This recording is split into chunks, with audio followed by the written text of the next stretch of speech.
Congressman Auchincloss, but I do want to make people aware of a couple things right away so we know what we're doing. This is about a 1-hour town hall. So to that end, if you have a question, that's what the Congressman is looking for. I'm going to ask people to please be respectful because we do have a nice crowd here. It's really good to see all these faces.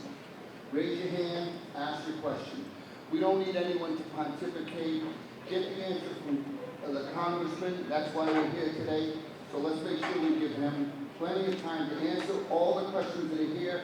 And he wants, if we get to go around again, that's even better. So again, without further ado, I want to welcome our Congressman, Auchincloss.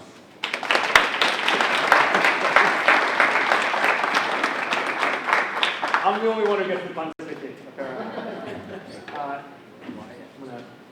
Thank you, Mayor Coogan, for the warm welcome, for hosting us. I've had such a strong working relationship with Mayor Coogan from day one. He's really been a superb public servant for Fall River, and I'm also so pleased to see here your entire state delegation. You've got State Senator Mike Rodrigues and State Representatives Carol Fiola, Alan Sylvia, and Paul Schmid. Just an absolute heavy hitter state delegation at the State House, and in collaboration with me, they are fighting every day for Fall River. Thank you all for being here. I appreciate it.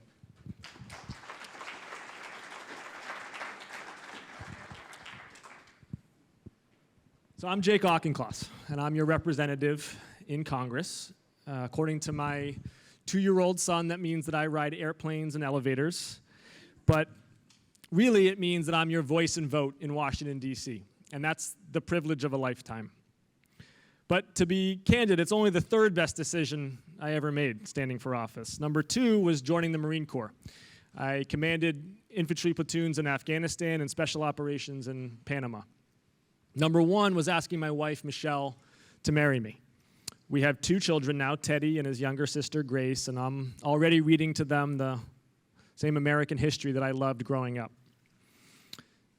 Now, whether it's as a father raising my kids in my hometown, or as a Marine officer overseas, or as your congressman in Washington, I want one thing for our country.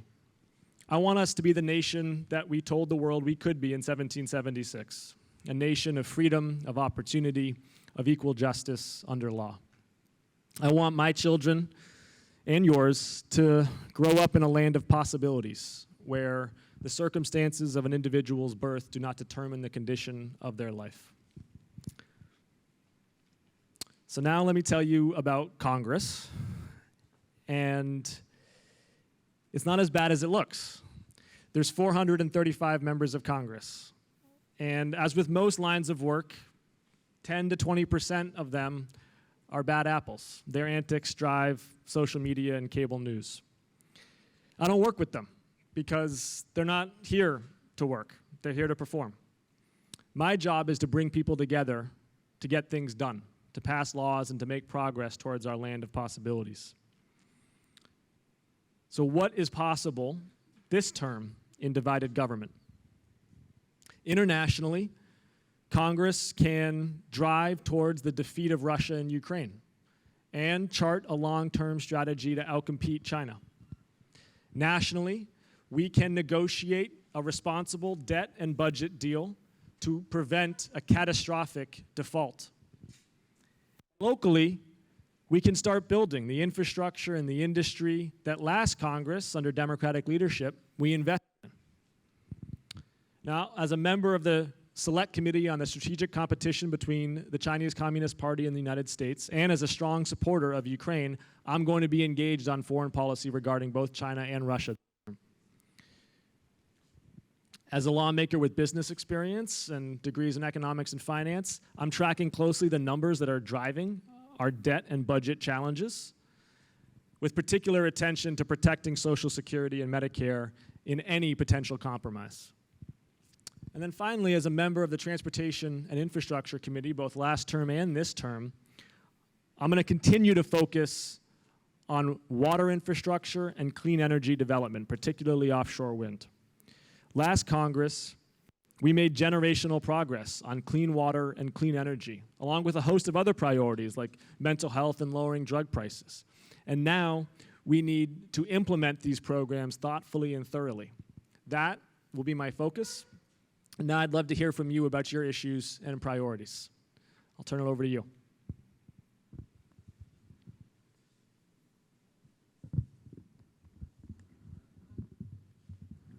Yes, sir.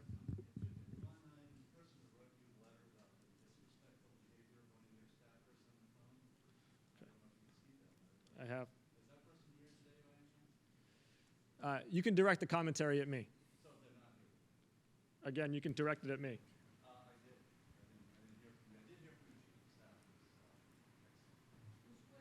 Good.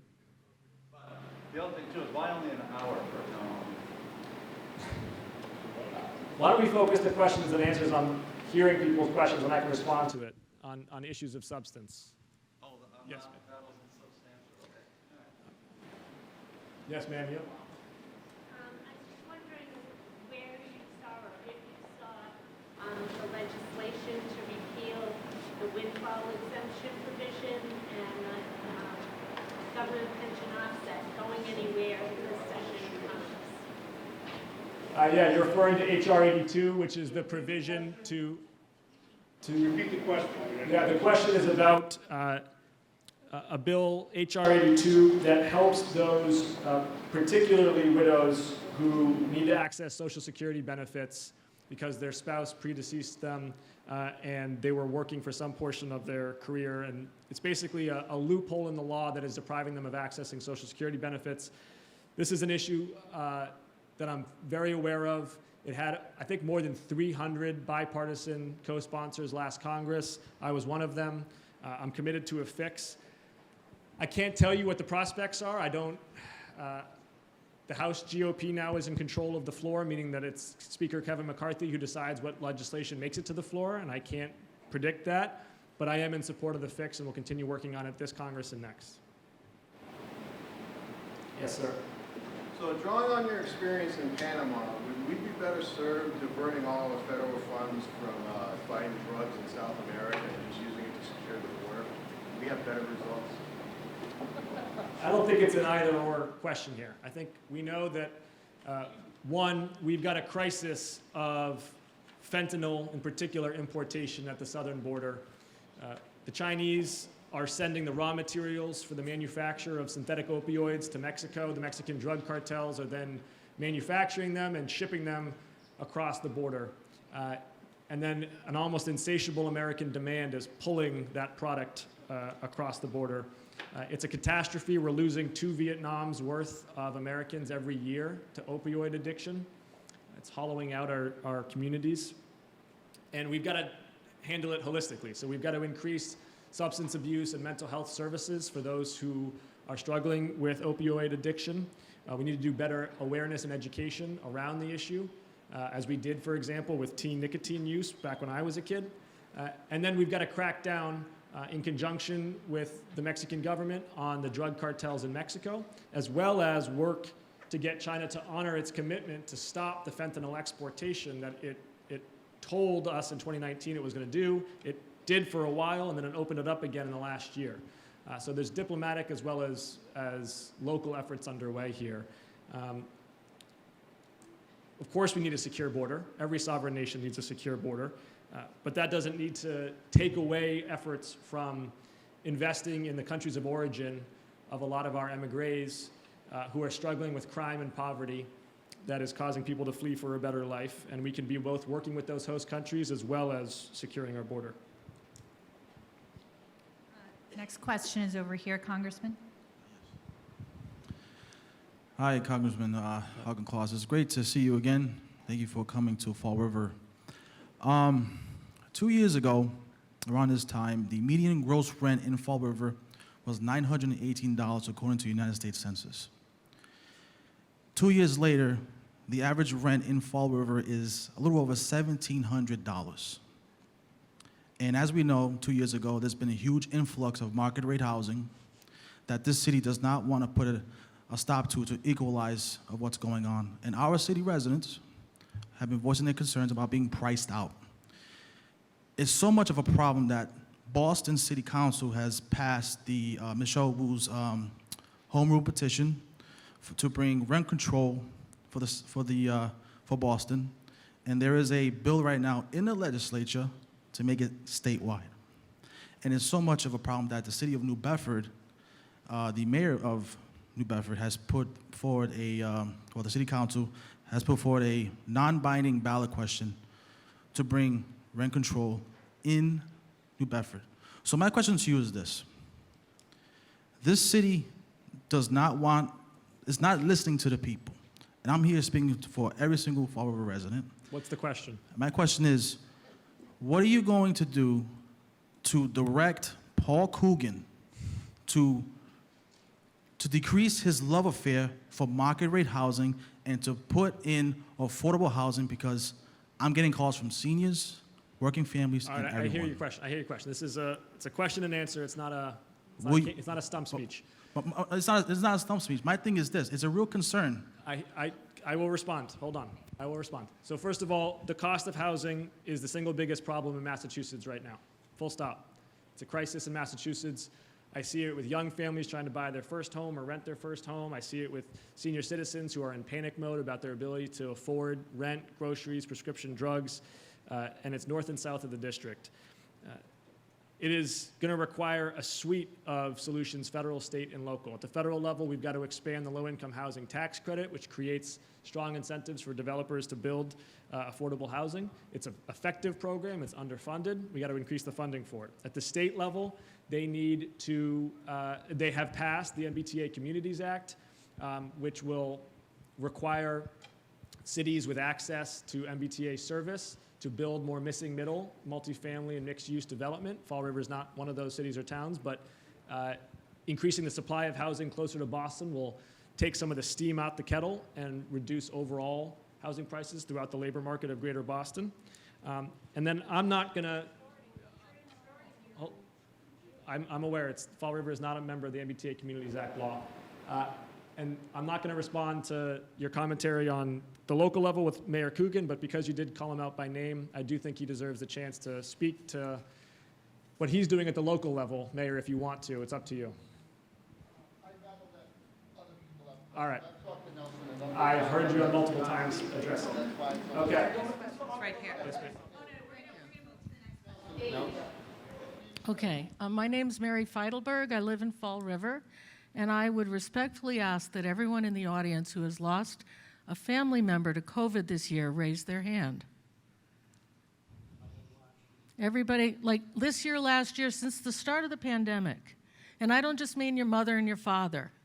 I mean your cousins, your friends, not your friends, your cousins, your mother, your father, your aunts, your uncles. We had the highest COVID rate in the Commonwealth for the pandemic as an average. And Senator Auchincloss, I would like to ask you, as your father is the #2 man at the CDC for epidemiology, when are you going to address the rampant disease clusters in our community? Because we're being told our #1 problem is housing and pricing.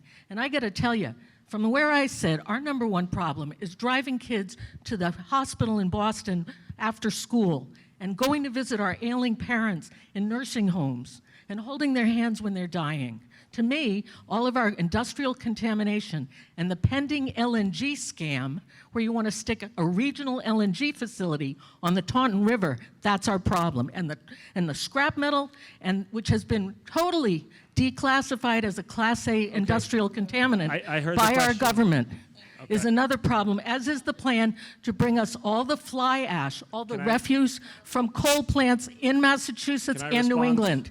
Can I respond, Here. please? Thank you. A lot in there. So Okay.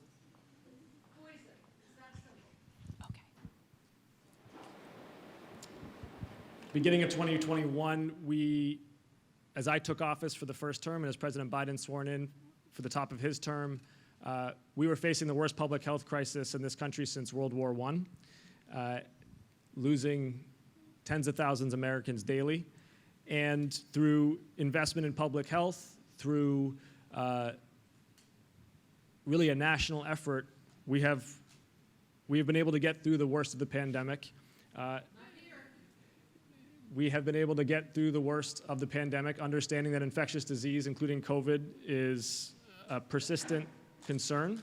and that we've got to continue to treat infectious diseases and communicable diseases seriously and continue to support those who are suffering from long COVID or acute cases of COVID. You talked about poison or about contaminants. I do want to address one of those issues, which is PFAS. We have seen a rise of PFAS, which are carcinogenic small molecules in water systems throughout Massachusetts. This is, all right, let me address the question. This is an issue that I take incredibly seriously because everyone deserves to have confidence in the potability of their water when they turn on the tap. And I've been personally ensured that tens of millions of dollars have been directed towards PFAS remediation and water treatment facilities throughout the Massachusetts Fourth, and I'm going to continue to make clean water one of the top priorities of my time in office. Congressman, right here. Thank you. Congressman, I do want to thank you for being here because, frankly, you're the only representative that I have that I ever hear from. I don't hear from anybody else. I don't get any emails from anybody else. I always know what you're doing, so thank you. I appreciate that. But my question really is about choice and choice for women. I know that in Massachusetts, we're lucky enough to be here where we are a place that does support a woman's right to choose, but there are plenty of women across the country who are living in places that don't. And my concern is about them, not about me. What are the Democrats or whoever, Democrats, whoever you belong to, what are we going to do about restoring choice to the rest of the women across the country? I appreciate the question and the comment. First of all, I want to recognize your state delegation, who, along with their colleagues at the State House, made Massachusetts not just a safe haven for women who are seeking to use reproductive health care, but also really became a source of strength for women throughout the country. Massachusetts is a haven state where women can cross state lines to access the care that they need, and that puts Massachusetts squarely at the forefront of the defense of Roe, as it should be, and they deserve a tremendous amount of credit for that. At the national level, two things. In the short term, we've got to protect the access to abortion medication.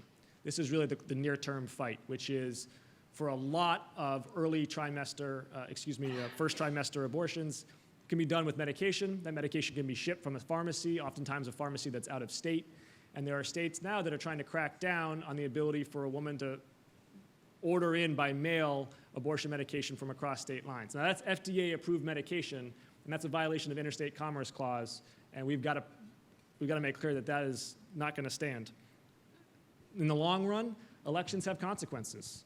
We had the votes in the House last term to pass the Roe Act, which made, under congressional statute, not under the Supreme Court decision, abortion the law of the land. Didn't have the votes in the Senate because of the filibuster. The math is as simple, but also as challenging. Of we gotta win the House and the Senate. Congressman, over here.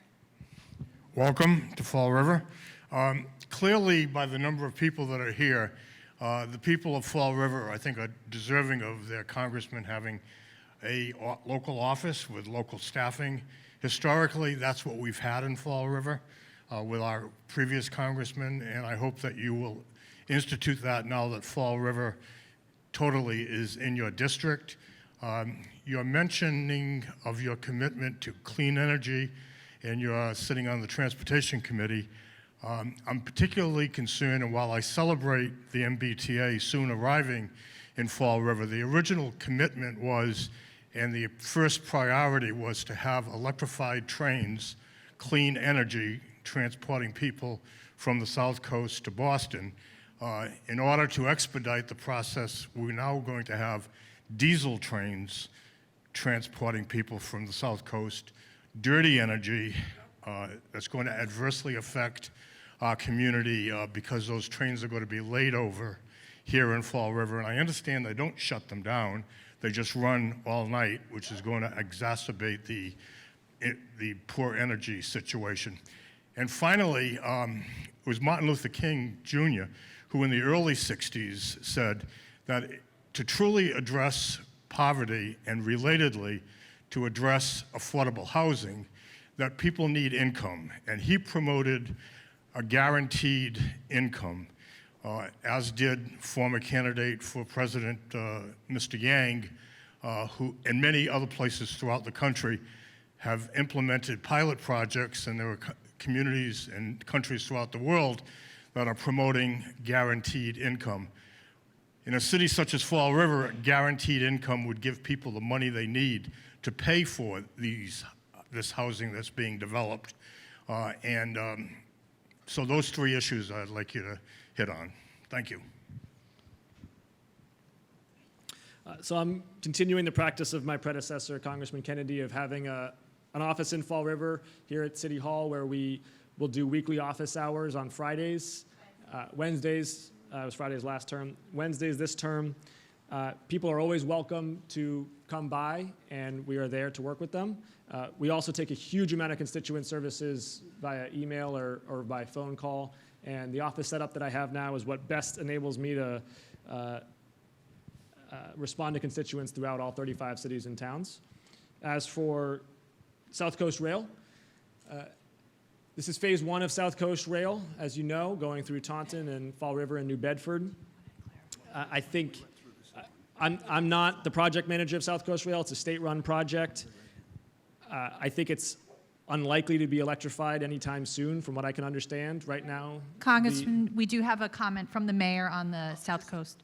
On Steve, we went through this. Those trains do not run all night. They're all on plug-ins. They're not allowed. The EPA stopped it 5 or 6 years ago. They're just like a big tractor-trailer truck. You plug them in to keep it warm. They're not running at night. That's all I wanted to clarify. Got it, not at night. Thanks, Mayor. MBTA, as many of you I'm sure have seen, has a lot of priorities right now of just keeping the trains running on time and keeping its operational maintenance up to date. But I do think that South Coast Rail is going to be a net positive for South Coast Massachusetts, for Fall River, for Taunton, for New Bedford. It's going to shorten the commute between South Coast and Boston, and I think both support more economic development here as well as overall reduce housing costs throughout the Commonwealth. I'm in the long run supportive of electrifying commuter rail and regional rail and the MBTA as well. I have co-sponsored resolutions to that effect at the federal level. But I don't want to stand here and say that I think it's going to happen quickly, because that's not my understanding, and then give you a candid answer. Your last question was about with office? Universal income. Universal income, yes. Yeah, I'm pretty familiar with this issue. Right now, the federal government and the state government have a wide range of transfer programs that support people. Social Security, obviously, and Medicare are the two most prominent ones at the federal level, but there's SNAP and there's a whole range of state services. I think if we were looking at a situation where we could simplify and expand our social safety net by turning a lot of these programs into a universal basic income, I think there's a lot to be said for that, and it would be worthy of exploration. And I think certainly candidate Yang got a lot of people excited about the idea. So ideologically, I'm receptive to it. I'm also a pragmatist, and I'm focused on the near term for what we can do to support people. Right now, in the near term, in the next 6 months, as we're seeing this federal budget and debt negotiations circle around Social Security and Medicare, my near-term focus is protecting Social Security and Medicare from any cuts that would harm people right now who are relying on these checks for their well-being. Thanks, Congressman. We're going to have the comments. I know triples are amazing, but we're going to do singles from now on, and we're going to do right. 1, 2, 3, 4, and then I'm going to revamp from there. Congressman, I'm a political scientist. My specialization, international relations, political economy. One of my foci has been Europe, and including the post-communist regimes. This is beginning 10 years prior to the fall of the wall. I know dozens, if not hundreds, and I keep in correspondence with dozens of Ukrainians and Russians. Some of the Russians have left, some have stayed and actually support the regime, both academics as well as policymakers. I'm not exaggerating to say the destiny of the world is going to be decided in what transpires in Ukraine. The post-Second World War agreement is that we don't change borders by force. Even the Soviet Union followed that. And the reality is the most fundamental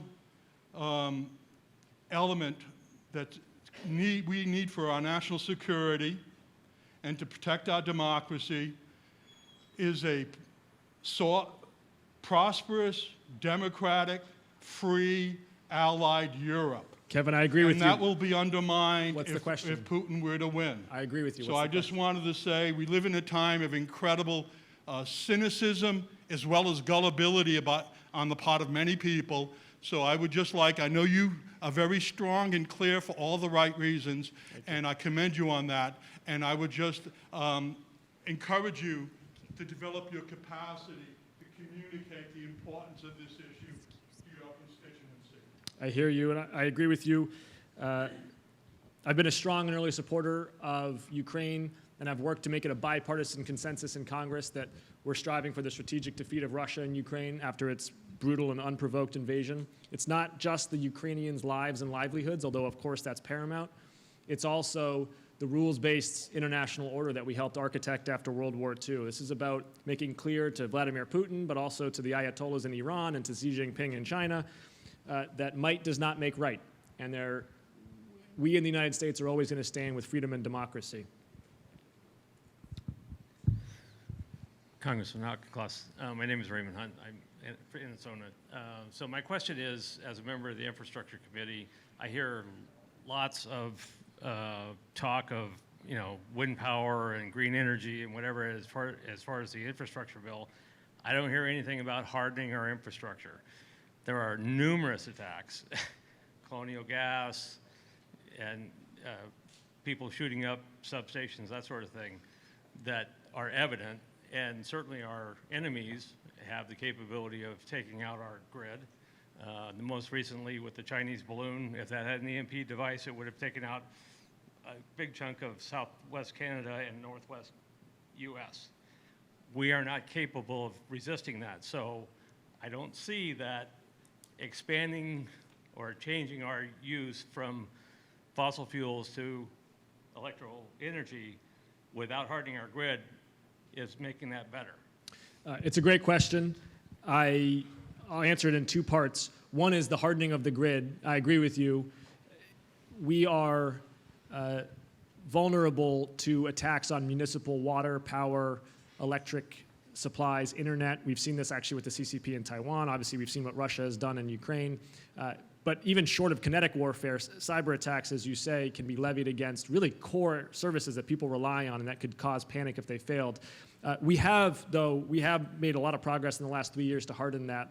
The Critical Infrastructure Security Agency, which is under the Department of Homeland Security, has been significantly plussed up under the Biden administration. They've gotten more funding. They've got better programming to work with our cities and towns on regional solutions and local solutions for things as kind of basic as, like, are you patching your software systems for your municipal water plant, for example, but also deeper ways to harden. It's also just true that sometimes the best defense is a good offense, and we have to continue to make it clear, as we do, although quietly, that any attacks on American critical infrastructure are going to be responded to with reciprocal attacks on the originating country's own infrastructure through cyber attacks. And we do have those capabilities, and they do have a deterrent effect. We have not seen any kind of sustained Russian or Chinese attacks on critical infrastructure to date, I think partly for that reason. Then to your point about energy, right now, Massachusetts is maybe the most energy-dependent state in the union. Our swing energy source is liquefied natural gas that we import through Everett from Trinidad and Tobago. And that means that we're very, very vulnerable to the price of energy in Europe, because those ships can decide, do we want to go ship to Europe or ship to the Massachusetts, to the eastern seaboard? And so our price goes up, for example, when Russia invades Ukraine. Our energy bills go up, as I'm sure many of you experienced. Average of $500 in this part of the Massachusetts and $200 in other parts. Offshore wind and other locally sourced clean energy generation, like the Quebec hydropower, would be clean, they'd be reliable, they'd be cheaper, and they would not be subject to international volatility. So I do think that offshore wind, along with other sources, is part of our hardening of our infrastructure. Congressman, right over here. Oh, excuse me, please have a seat. You already had a moment to speak. Oh, no. Ma'am. You've got to move. Town residents, city residents are standing up and asking questions. I think that's. Okay, we're going to move to our next question right over here. We don't know who these people are. Should I wait? Hello. So I have a question when it comes to the. Do you live here? Ma'am, you're going to have to leave. Yes, I do. Thank you. Okay. Excuse me, I think we really need to know who it is that's feeding questions. Excuse me, we're going to go on to the next question. Myself. Okay, here we go. International. Georgetown University in Tufts. So, as I was trying to say before, with the cost of living of food, and this month was the last SNAP benefits, is there a chance that you and the other Congress can work together and try to keep the food stamps to go up more with the extra? Because the cost of living when it comes to eggs, milk, bread has been skyrocketed for the past year and a half. So, I know, and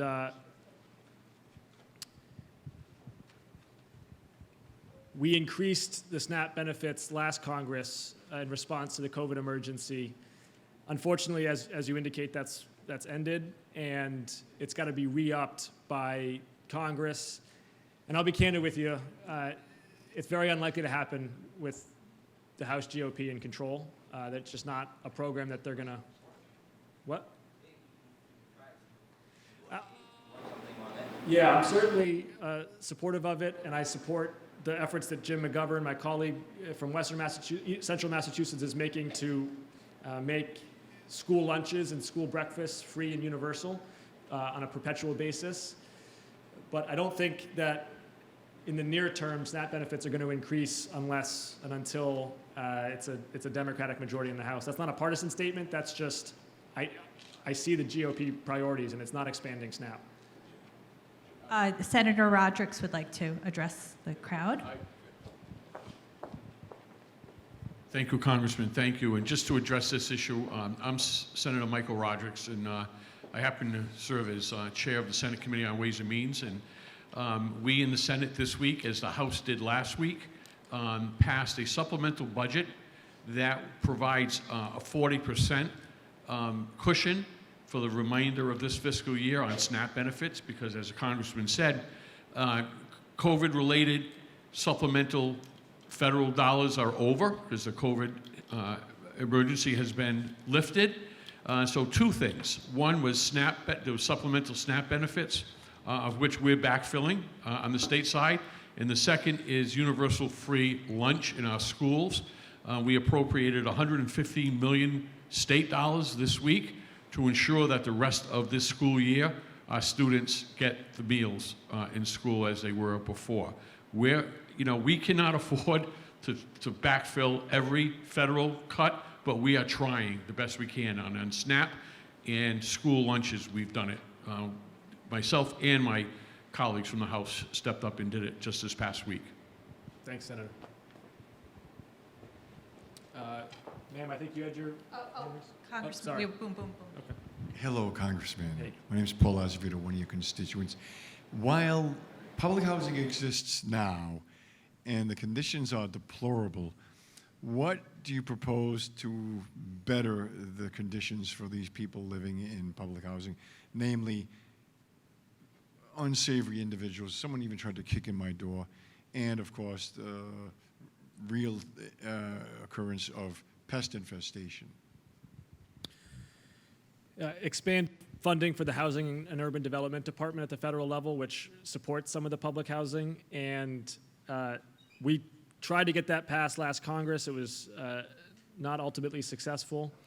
But we clearly owe the occupants of public housing in Massachusetts and nationwide decent, hygienic, dignified accommodations. Yes. And I do understand that a lot of the accommodations are falling short of that standard now. I don't know if any of the state reps or state senator wants to respond on the housing front too, but it's up to you.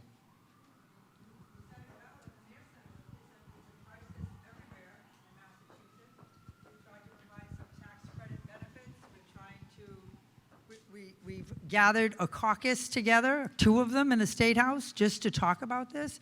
And those of you who are here know whether it's the Braga Bridge, the waterfront, or the Veterans Memorial Bridge, nothing happens overnight. We're gathering, we're trying to understand how we can help both our individual communities, working with the mayor, and how we can work on programs throughout the state. This is not unusual. I talked to someone here today, you know, the housing crunch in Boston then pushed residents out of Boston into other communities, and I'll use Brockton as an example because we talked about that this morning. From Brockton, people have moved further south where they can find more affordable housing, which we've always been labeled as one of the most affordable places to live in the Commonwealth, as some places out west, Pittsfield and others, but that's changing, and we know that. And, you know, everything's on the table for discussion. We can't make a blanket statement. Someone called me the other day and said, everyone should pay no more than $500 a month for rent.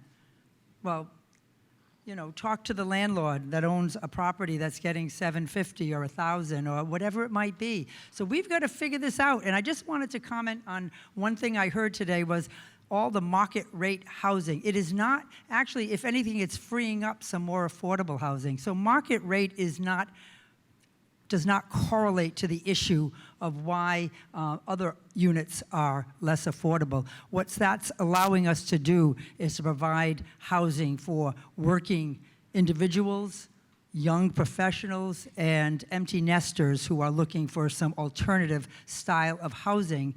As you all know, the housing in Fall River, primarily the majority of it has been built by the 1950s.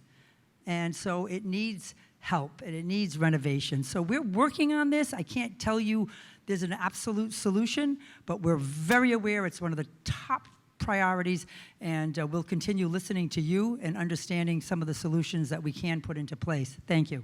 Did you want to say something? Thanks, Brett. Thank you, and thank you, Congressman, for being in Fall River today. So important to everyone. But the housing issue, it is a priority for us. Our district office in the South End, we see 7 to 10 people a week who are either being evicted or have to move because the price of rent has increased.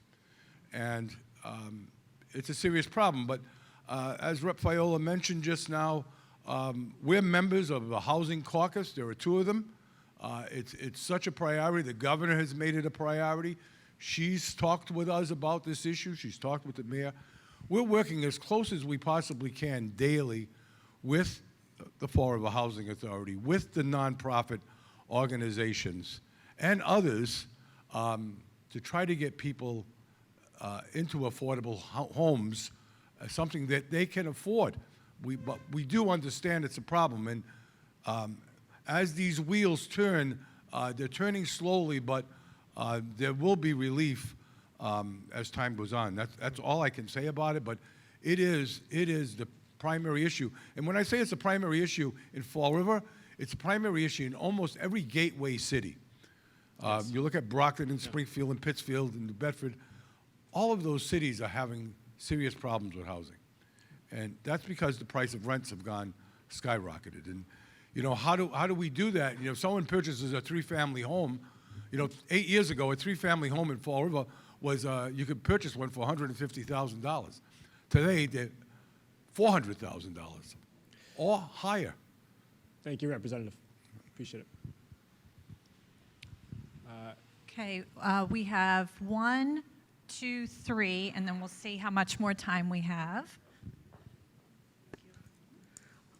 My name is Shoshana Brown. Yes, I live in Fall River. This is more of a federal question. Every now and then I hear some murmuring about maybe we should have a federal program, not a draft for the military, but a draft for something like the WPA or the VISTA kind of program, because too many Americans are not used to living or being with other Americans who are different from them, and we're at each other's throats. And I think it could have so many benefits. I'm not going to make a speech, but is there any talk about that at the federal level? There has been.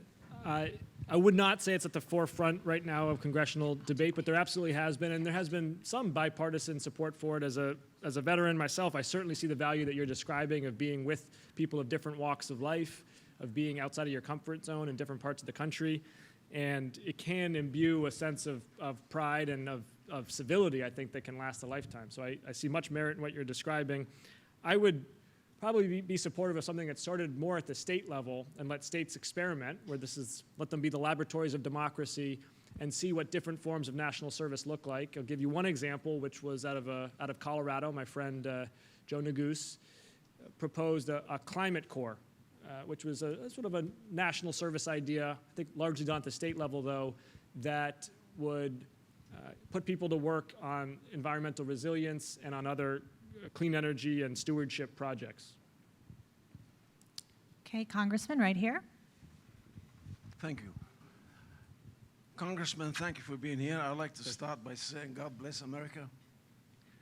I'm retired, so I'm living on fixed income.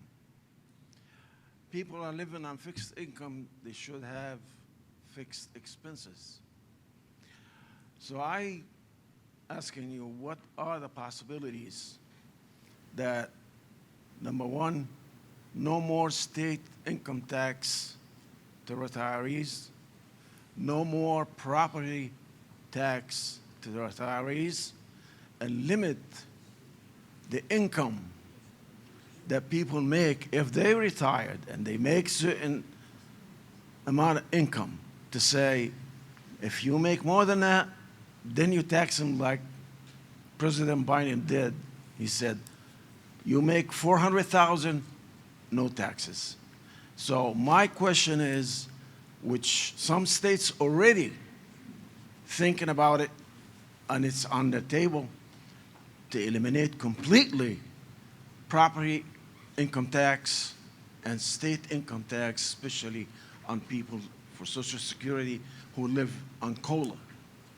Well, I can't speak to the. Thank you. I can't speak to the state level policy. At the federal level, the president has been clear from the days he was campaigning, and I've agreed with him from the days he was campaigning, that in this country we want to reward work, not wealth, and that means a tax code that encourages people to work and that also asks those who have great wealth to pay a bit more and to make sure that we can provide for high quality housing and infrastructure and research and the public goods that support all of us and that make this economy and society more prosperous and rich.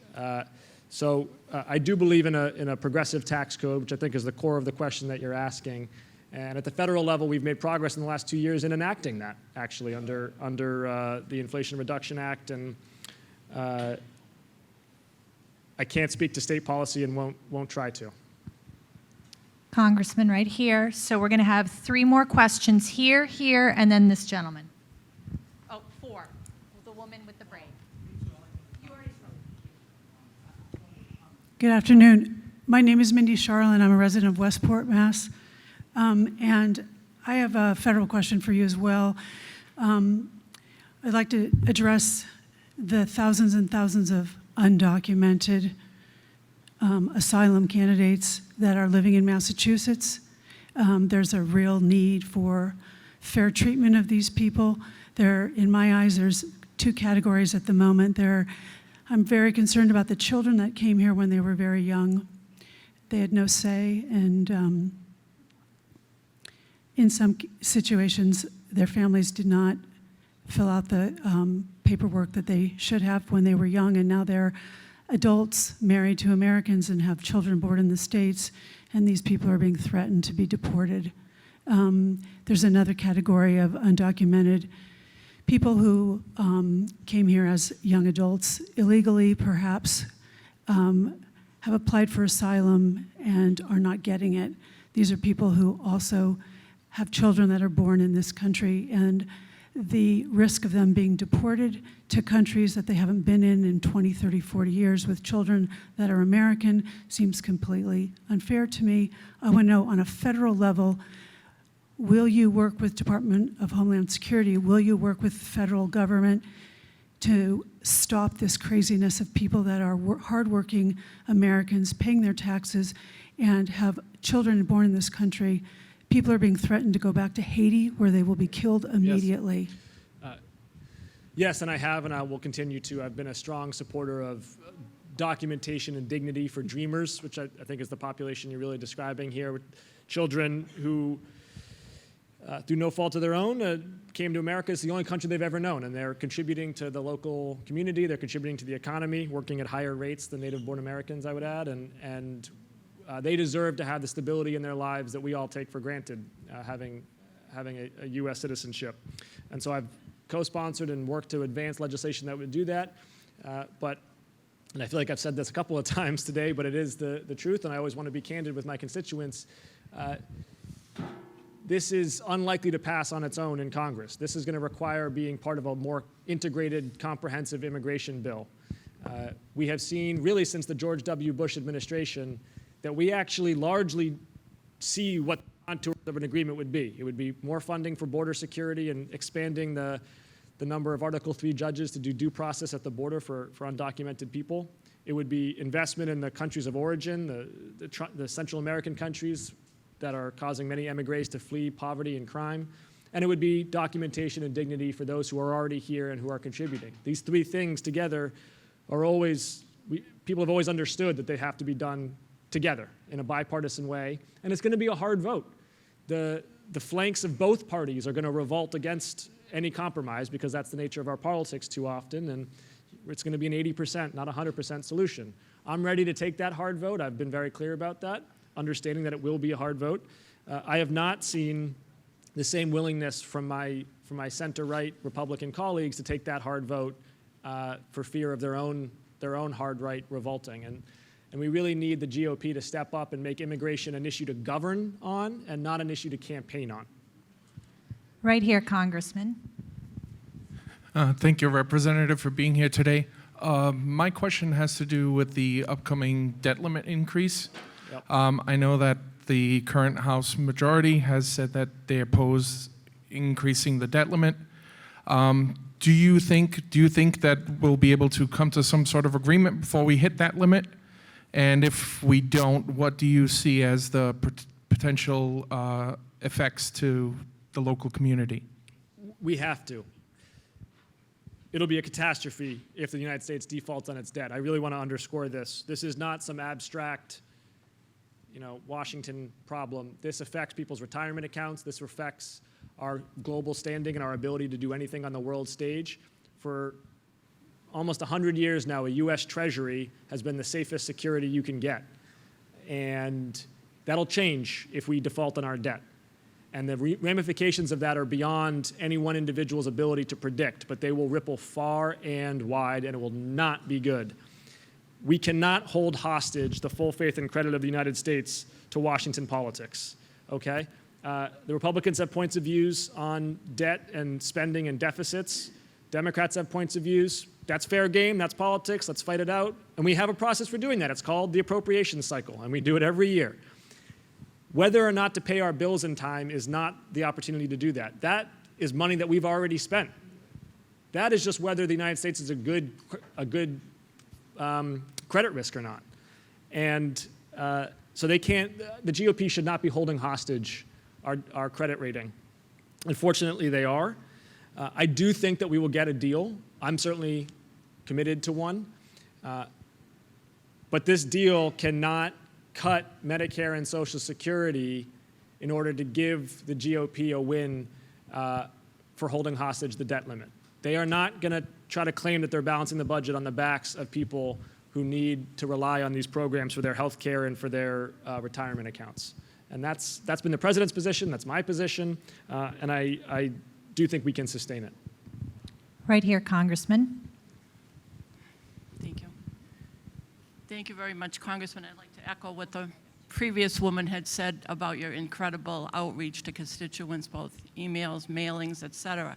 My question is, what more? I think everybody in this room can probably agree with me that they're very disheartened, very disappointed, very traumatized by the pandemic of gun violence. So I wonder what, on the national level, can be done to try and start to curb and to kind of stem back that whole everyday issue that we hear about and experience. Question was about gun violence and what we can do to address it. And I just first want to convey how deeply I agree with you. I was a Marine officer. I slept, ate, trained, patrolled with an assault weapon for 4.5 years. I've seen these weapons of war at work, and the idea that deranged individuals are taking these into classrooms is, to me, as a father of young kids, it is too much to contemplate.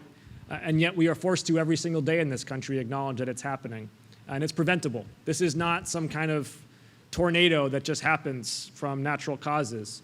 We are off the charts, quite literally, compared to other developed nations in our gun violence per capita.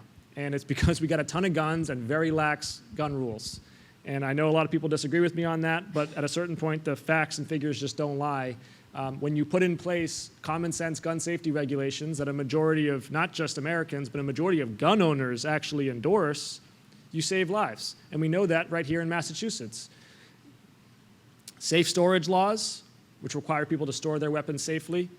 Red flag laws, which means that if you've got a history of violence or if you're threatening somebody, a judge can take your weapon away. Background checks, so that if you've got a criminal background, you can't just purchase a gun from Walmart. Restrictions on high-capacity magazines, a ban on assault weapons. All of these things Massachusetts has done. All of these things have saved tens of thousands of lives in Massachusetts. And we've got to take that same model and apply it at the federal level. I've co-sponsored and voted for all the bills that would do that.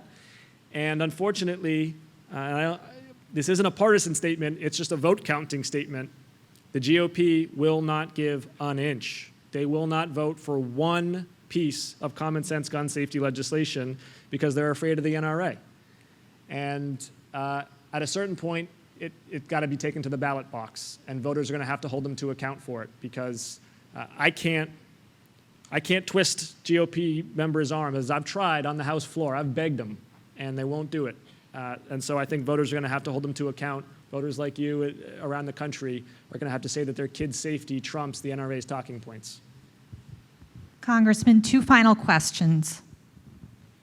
Hi, Congressman. Thank you for being the voice of the people, and thank you for your efforts of helping to have clean water. My question is between the Inflation Reduction Act and the ARPA funding, as a citizen and property owner in the city of Fall River, how can I get assistance to ensure that I have a clean, safe water supply coming to my home? Thank you. Well, if you got questions about your own individual water quality at your home, I would suggest working with City Hall on that and for a water test. I'll just say broadly, though, everybody deserves clean water. And it's been a core commitment of mine from day one that we're going to invest in water infrastructure for potability and for safety, because Massachusetts built our water infrastructure a long time ago, and that was great. We were ahead of the curve, but now it's old, and we've got to fix it. We've got to fix it in terms of inflow and infiltration, patching up our pipes so that bad things don't get in and the water doesn't get out and make it more expensive. And also in terms of PFAS remediation and other water treatment facilities. I've directed a fair bit of federal funding to those. Last term, we passed at the federal level bipartisan funding for water safety, and the state now has more funding for that than it has in a long while. And I do think we're going to start to see a lot of progress on water treatment because of that. Hi, I'm Judy Conrad. I'm the chair of the Ward 8 Democrats in Fall River. And a couple of years ago, the Democrats were talking a lot about something called the Green New Deal, and it was getting people really excited. A lot of us voted for Bernie Sanders for president, and we were going to actually deal with climate change, and which is desperately in need of being dealt with, and also produce a lot of good jobs for people. It was really going to be a good idea, and I know it's never going to pass our current Congress, but possibly if we kept talking about these good ideas, people would start voting for people who had the good ideas instead of the bad ideas. Is anything still alive of the Green New Deal, is my question. Well, no, I mean, not only is it alive, but we passed a big portion of it. I'm a co-sponsor of the Green New Deal. I am in support of the mandate behind it. And then last year, in August of 2022, we passed the biggest, boldest climate action and clean energy investment in history. It was a series of clean energy tax credits as well as direct grants for environmental resilience that really take the Green New Deal, which is more abstract, and turn it into actual federal policy. It is going to put us on track to hit our Paris Accord commitments. It's going to allow the United States on the world stage to walk into our negotiations with China and India, who account for 60% of all future fossil fuel emissions, with our shoulders back and our chin up, that we're doing our part and they need to do their part. It's also going to create a lot of good jobs in a sector where Massachusetts can thrive and lead the way. Offshore wind is just one example of a whole portfolio of new industries that can and are developing on the heels of this investment. So I would not feel like it's been forgotten. If anything, it's actually been enacted in large measure. Ladies and gentlemen, on that note, I believe we're at our last question. I've enjoyed the give and take, and I hope you found it useful. Thank you for your time, and have a wonderful rest of your weekend.